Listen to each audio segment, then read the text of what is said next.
Marwadi university మంచి భవిష్యత్తు కోసం తెలుగు విద్యార్థులు ఇష్టపడే యూనివర్సిటీ. కాల్ 9059052378 9059052379.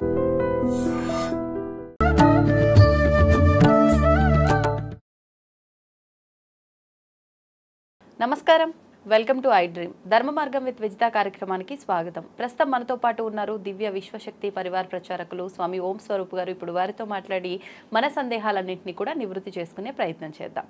నమస్కారం అండి. దివ్య విశ్వ స్వరూపులందరికీ కూడాను దివ్య ఆశీస్సులు. అక్షయ తృతీయ రాబోతోంది మరికొన్ని రోజుల్లో. నాకు తెలిసి ఏప్రిల్ 30 కావచ్చు.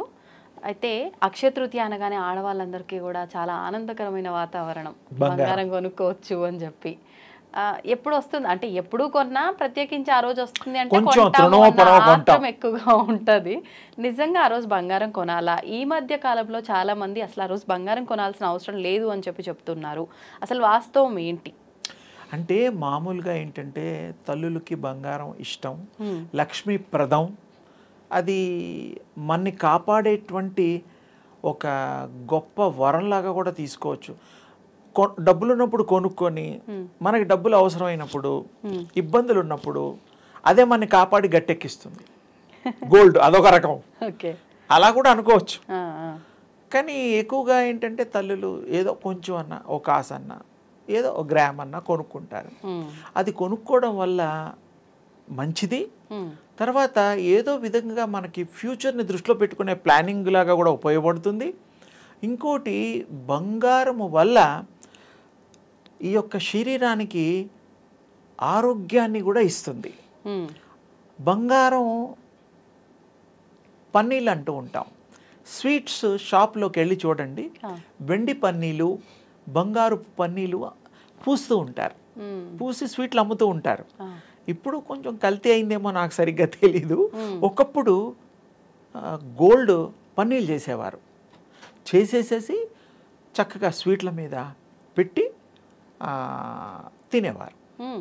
ఇంకా కొంచెం అడ్వాన్స్గా వెనక్కి వెళితే పన్నీళ్ళు చేసేసి దాంట్లో ఇంకా ఔషధ గుణాలు కూడా కలిపిన పన్నీళ్ళతో సహా అన్నంలో కూడా కలుపుకొని తినేవారు. ఇది తెలుసా? తెలీదు.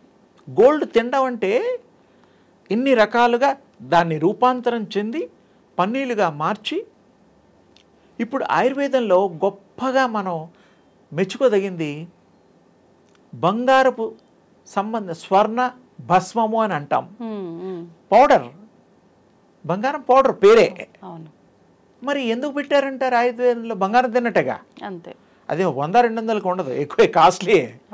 అసలు ఎందుకు తినాలి బంగారాన్ని? మన బాడీలో అన్ని ధాతువులకి, అన్ని లవణాలకి, అన్ని విధాలైనటువంటి మనం ముత్యాలు ఉన్నాయి, టాబ్లెట్స్ ఉన్నాయి ముత్యాలకి, పౌడర్తి.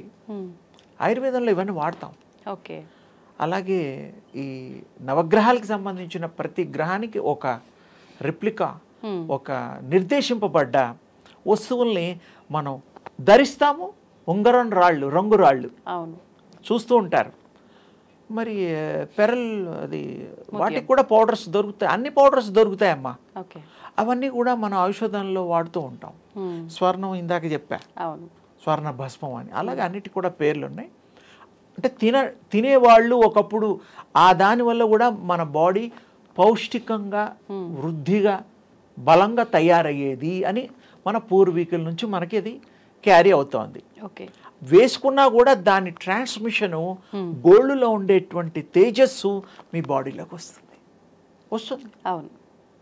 ఎలాగైతే వెన్న పూసుకుంటామో, ఎలాగైతే మనం లేపనాలు వాడతామో, అలాగే మనం ఈ పన్నీరు ఇవన్నీ కొన్ని ఉంటాయి. అలాగే ఈ ధరించడం వల్ల మనకి దానిలో ఉండే మంచి గుణాలు ఈ యొక్క శరీరం ఆ తల్లి స్వీకరిస్తుంది. స్త్రీలు స్వీకరించి ఆరోగ్యంగా, ఐశ్వర్యంగా, ఆనందంగా. గోల్డ్ కొన్న వాళ్ళు ఎవరు ఏడవరు, నవ్వుతూనే ఉంటారు, ఎప్పుడు ఎప్పుడు ఆనందంగా ఉంటారు. ఇది చేయించుకొని చూపిస్తారు, ఇలా తీసి గాజులు చూపిస్తారు, గొలుసులు చూపిస్తారు, చెవులకు దిద్దులు చూపిస్తారు, బంగారపు బొట్లు కూడా ఉన్నాయమ్మా. చూసారో లేదో నాకు తెలీదు. దేవుళ్ళకే కాదు, మనుషులు కూడా కాస్త డబ్బులు కలిగిన వాళ్ళు బంగారపు బిందియా పెట్టి నార్త్ ఇండియాలో ఎక్కువ చూశాను నేను. తర్వాత దాని మీద వజ్రపు ఇవి స్టోన్స్ పెడతారు. మరి ఎంత వజ్రం ఎంత కాస్ట్లీ, 2 లక్షలు, 1,00,000 ఆ క్యారెట్ ప్రకారంగా. అంటే ఇదంతా మరి ధనంతో కూడుకున్నదే కాబట్టి ధనం ఉన్న వాళ్ళే కొనగలుగుతారు. కాబట్టి లేని వాళ్ళు ఏదో ఇష్టంతో అప్పు చేసినా కొనుక్కొని మెల్లిమెల్లిగా తీర్చుకుంటారు. శరీరానికి గోల్డ్ ధరించడం మంచిది. ఒకప్పటి గోల్డ్, ఇప్పుడు లేటెస్ట్ గోల్డ్ గురించి నాకు తెలియదు, అందులో ఏం కలుపుతున్నారో కొన్ని వింటూ ఉంటాం. కాబట్టి pure gold is good for health. మరి అసలు గోల్డ్ ధరించడం వల్ల ఉపయోగాలు ఏంటో చెప్పారు. ఇంతకీ అక్షయ తృతీయ రోజు గోల్డ్ కొనాలి. అలానన్నా కొంటాం కదా, ఏదో పేరు పెట్టుకొని. మనం ఆహారం తినేటప్పుడు 3 గంటలకు ఒకసారి 5 గంటలకు ఒకసారి కంపల్సరీ తినాలి, లేదా పడిపోతాం. కానీ చాలా మంది చెప్తున్నారు ఈ మధ్యకాలంలో, మన పురాణాల నుంచి కూడా ఎక్కడా కూడా లేదు ఆ రోజున బంగారం కొనాలి అని చెప్పి. ఏదైనా మనం దానం చెయ్యాలి. దానాలు ధర్మాలు కూడా ఎవరు చేయాలి? డబ్బున్న వాళ్ళే కదా. లేని వాడి దగ్గర ఏముంటుంది పాపం? వాడు అప్పు తీసుకొచ్చి మరీ దానం చేయడం కరెక్టా? కాదు. వాడు కలిగినది దానం చేయండి, కలగంది నువ్వు కలగడానికి వీలైన శ్రమపడు. అంతేగాని అప్పు చేసి దానం చేయమని ఏ శాస్త్రంలో లేదు. అంతే. తప్పు కూడాను. బరువు పెంచుకోవడమే కదా. ₹1,00,000 అప్పు ఉన్నవాడికి 10 లక్షల దాకా పెరుగుతుంది. దానాలేమో కానీ ధర్మాలేమో. ఒకవేళ ఆ రోజున మనం దానం చెయ్యాలి అనుకుంటే, స్తోమత ఉంది అనుకుంటే, ఎటువంటి వస్తువులు దానం చేయొచ్చు? నిజానికి ఆ రోజు కొనుక్కోవడానికి పెట్టుకున్నటువంటి కార్యక్రమం.